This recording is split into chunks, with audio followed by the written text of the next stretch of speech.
चालतंय. आता माझ्याकडे मग 200च नसतं होय तुला पाठवावं.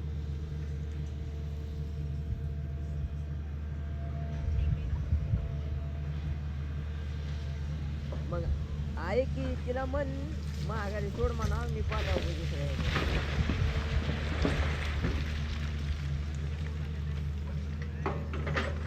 परत लाव.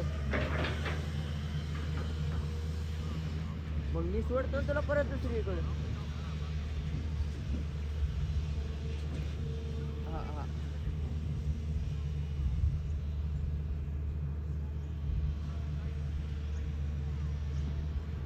शिका तुला आराम नाही करून देणार आता. भांडण तुमचं काय नव्हतं.